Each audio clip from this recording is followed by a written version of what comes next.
যারা রানিং প্রবাসী 2 বছর 5 বছর বা 10 বছর হয়েছে, এক কথায় যারা প্রবাস করতেছেন রানিং এ, তারা অনেক সময় চিন্তা করেন আপনার যে কোনো একটা সমস্যা হলে, আপনার ফ্যামিলিতে যে কোনো একটা সমস্যা হলে প্রবাসী কল্যাণ ব্যাংক থেকে লোন নিয়ে সেই সমস্যাটা সমাধান করার জন্য।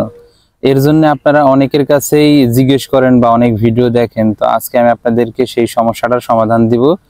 আপনারা অবশ্যই পুরো ভিডিওটা দেখবেন।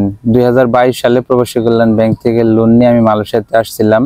আর তারই পরিপ্রেক্ষিতেই প্রবাসী কল্যাণ ব্যাংকের কি কি সমস্যা হয়, কোন প্রবাসীরা লোন পায়, এইসব ব্যাপারে আমার মোটামুটি একটা ভালো ধারণা আছে। সেগুলো থেকে আমি ভিডিও বানানোর চেষ্টা করি। আর আমার ইউটিউব থেকে কোনো ইনকাম বা কোনো আর্নিং হয় না। আমি শুধু এই ভিডিওগুলো, ইনফরমেশনগুলো একটা কারণেই দিই, আমার দ্বারা যেন মধ্যবিত্ত পরিবারের যারা আছে তারা উপকৃত হয়। কারণ আমিও একটা গরিব বা মধ্যবিত্ত ফ্যামিলির ছেলে। তো আমি আসতে সময় 2 লাখ টাকা লোন নিয়ে মালয়েশিয়াতে আসছিলাম। তো আমি আসার পরে এই ইউটিউব চ্যানেলে আমি বিভিন্ন রকম তথ্য দিয়ে থাকি এই প্রবাসী কল্যাণ ব্যাংকের উপরে। তো অনেকে আমাকে ফোন দিয়ে জিজ্ঞেস করেন, আমার ইউটিউব চ্যানেলের অনেক ভিডিও ডিসক্রিপশনে আমার হোয়াটসঅ্যাপ নাম্বার দেওয়া থাকে, তার আপনারা আমাকে সরাসরি ভিডিও দিয়ে ফোন দেন। তো আমি চিন্তা করলাম যে এটা নিয়ে একটা ভিডিও বানানো দরকার। আর প্রবাসী কল্যাণ ব্যাংক নিয়ে যারা আসবেন নতুন প্রবাসী, তাদেরকে নিয়েও অলরেডি 3-4টা ভিডিও আমার ইউটিউব চ্যানেলে আছে। যারা এই ভিডিওটা দেখবেন, যারা লোন নেবেন তারা ওই ভিডিওগুলো দেখবেন, ইনশাল্লাহ উপকৃত হবেন। তো আমার সঙ্গে এক বড় ভাই, আমি যখন বাংলাদেশে ছিলাম, তিনি সিঙ্গাপুর প্রবাসী। তো তিনি গেছিল প্রবাসী কল্যাণ ব্যাংকে লোন নেওয়ার জন্য। তো প্রবাসী কল্যাণ ব্যাংক থেকে বলতেছে, আপনি যে কোম্পানিতে কাজ করেন সেই কোম্পানির লাস্ট 6 মাসের স্যালারি পেপার লাগবে। আর তো লাস্ট 6 মাসের স্যালারি পেপার লাগবে। আর জামিনদারের ক্ষেত্রে ঠিক একই, সরকারি জামিনদার হইতে হবে, নাহলে ট্রেড লাইসেন্সধারী ব্যবসায়ী হইতে হবে।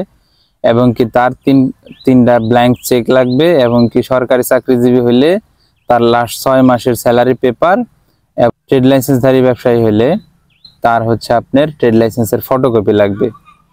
তো যারা প্রবাসী কল্যাণ ব্যাংক থেকে লোন নেওয়ার চিন্তা ভাবনা করতেছেন, যারা রানিং প্রবাসী, তাদেরকে অবশ্যই সশরীরে, মানে আপনাকে নিজের উপস্থিতি হইতে হবে প্রবাসী কল্যাণ ব্যাংকে। আপনারা হয়তো অনেকেই চিন্তা ভাবনা করেন যে আপনি মালয়েশিয়াতে আছেন, সৌদি আছেন, দুবাই আছেন, কুয়েত আছেন বা কাতার আছেন, আপনি যে দেশেই কেন না থাকেন, আপনি হয়তো মনে মনে চিন্তা করতেছেন যে আমি একজন রানিং প্রবাসী, আমি তো মান্থলি ভালো একটা স্যালারি পাচ্ছি, কিন্তু আমার একটা সমস্যার কারণে বা যে কোনো একটা বিপদের কারণে আপনার প্রবাসী কল্যাণ ব্যাংক থেকে একটা লোনের প্রয়োজন।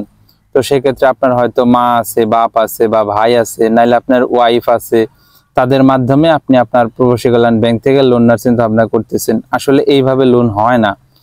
আপনি যদি লোন নেন, আপনি রানিং প্রবাসী হয়ে থাকেন, অবশ্যই আপনি বাংলাদেশে ছুটিতে গেলে সেই ছুটিতে যায় আপনার নিজের প্রবাসী কল্যাণ ব্যাংকে যোগাযোগ করতে হবে যে আমি প্রবাসী কল্যাণ ব্যাংক থেকে লোন নিতে চাই। তখন তারা যে ইনফরমেশনগুলো চায় আপনার কাছে, যে ডকুমেন্টসগুলো চায়, সেই ডকুমেন্টসগুলো দিলে অবশ্যই লোন পাবেন।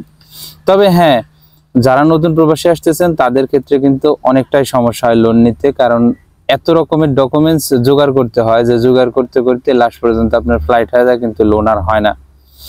আর যারা রানিং প্রবাসী আছেন পুরাতন, তাদের ক্ষেত্রে এত ধরনের সমস্যা হবে না ইনশাল্লাহ।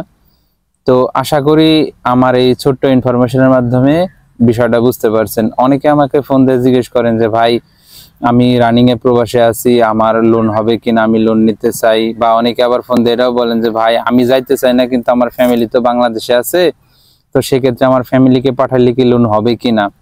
আসলে প্রবাসী কল্যাণ ব্যাংক থেকে লোন পাওয়া যায় না এটাও ভুল, আবার পাওয়া যায় এটাও ভুল। কারণ আপনার 100 জন মানুষ যদি প্রবাসী কল্যাণ ব্যাংক থেকে লোন নেওয়ার চিন্তা ভাবনা করে, যে ডকুমেন্টস গুলো ওরা চায়, ডকুমেন্টস এর ভয়েই দেখা যাচ্ছে যে 100 জনের মধ্যে 80 জন নাই হয়ে যায়, যে লোনের আমার দরকার নাই, তবু আমি প্রবাসী কল্যাণ ব্যাংক থেকে লোন নিতে চাই না। বাকি 20 জনের মধ্যে, এই 100%-এর মধ্যে যে 80 জন বাদ গেল, বাকি 20 জনের মধ্যে অনেক তোড়জোড় চলে লোন নেওয়ার জন্য। এই 20 জনের মধ্যে মনে করেন যে 10 জন ব্যক্তি লাস্ট পর্যন্ত, যারা আমার মতন একেবারেই প্রবাসী কল্যাণ ব্যাংক থেকে লোন না নিলেই না, শুধুমাত্র তারাই সাকসেসফুল হয়। বাকি যে 10 জন আছে, এনারা অর্ধেক ডকুমেন্ট জোগাড় করে, বাকি অর্ধেক ডকুমেন্ট জোগাড় করার ভয়ে বা না করতে পারার কারণে লোন আর নেয় না। আশা করি বুঝতে পারছেন। যারা রানিং প্রবাসে আছেন তাদের অবশ্যই সশরীরে প্রবাসী কল্যাণ ব্যাংকে উপস্থিত হইতে হবে। এরপরও যাদের বিশেষ কোনো প্রয়োজন আছে, আমি আমার ডিসক্রিপশনে হোয়াটসঅ্যাপ নাম্বারটা দিয়ে দিব বা ভিডিওতে আমি আমার হোয়াটসঅ্যাপ নাম্বারটা দিয়ে দিব। তারা অতি ইমার্জেন্সি কোনো সমস্যা হলে আমাকে ফোন দিবেন। আর ফোন দিয়ে যদি না পান, তাহলে আমাকে ভয়েস করবেন, কারণ আমি একজন প্রবাসী, ব্যস্ত থাকি। যখনই আপনার ভয়েস দেওয়া হবেন আমি চেষ্টা করব ফোন না দিলেও সেই ভয়েসের রিপ্লাই দেওয়ার জন্য।